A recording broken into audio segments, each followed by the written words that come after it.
There's a town in Spain where 700 people carry the last name Japan. Well, thanks to one real deal samurai who just rolled up in town in the 17th century. Here's Hasekura Tsunenaga. He lived during simpler times. There were emperors and there were shoguns. Emperor was a royal mascot, all show, no power. His main tasks were to stay alive and smile. Shogun was a royal CEO, as he had an army of samurai and could pretty much fire anyone. Then there was a head of government, the dude called Oda Nobunaga. He was called the Great Unifier, the man who started unifying Japan. He was also pretty annoying, so the shogun fired him. And then there were wars. Japan versus Korea, these samurai versus these samurai. Well, these samurai as well versus these samurai. Fun times. So Hasekura was a good samurai.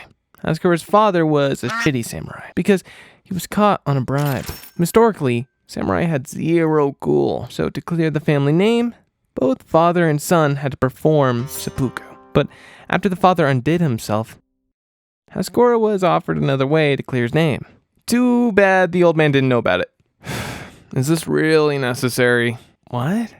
You know, like to kill myself? I don't know, man. No one really asked before. Let me check real quick. 1 hour later. Yeah, okay, so pretty much there are two options actually. You either embark on this perilous quest, the one that only the bravest dare to undertake, a mission so treacherous it tests the very limits of human endurance, or I don't know, just it's trying to be easier just to seppuku yourself and I don't know, be done with it. Got it. What's the mission?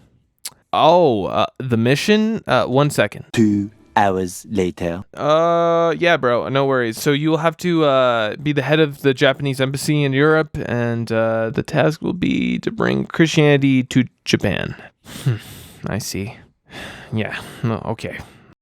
Hasekura set off to Europe with a simple mission: open up trade between Japan and Europe, show some cool photos of Japan, and bring Jesus back home, baby. For that, Hasekura got an entourage of 30 samurai, which also gave a major samurai world tour vibes.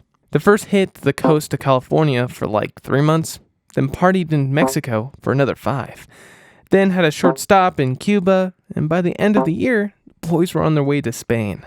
So after their Caribbean detour, Hasekura and the boys go straight to Madrid to chat up King Philip III, to hand over some important papers from his boss, basically saying how Japan is totally throbbing over this whole Christianity thing.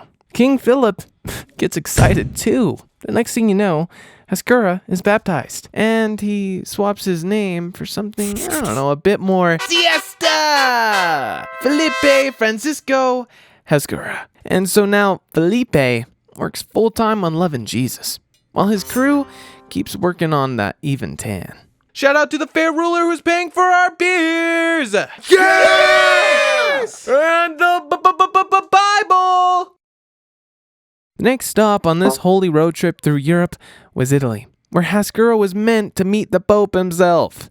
But on the way to Italy, a storm hits Hasekura's boat, and he's forced to dock in the French port, which coincidentally was the first official state visit of Japan to France. After enjoying French hospitality for a few days, Felipe Francisco finally arrives in the heart of Christendom, Rome, where he became a Roman noble and a citizen.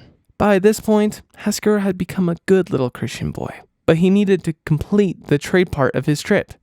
The Pope was all in on the missionary plan, but curved the trade talks back to the King of Spain, although Hasekura got a consolation prize. The word on the street was that his boss was running for supreme power in Japan, and was using the whole embassy as a way to forge an alliance with the Pope and make some cash.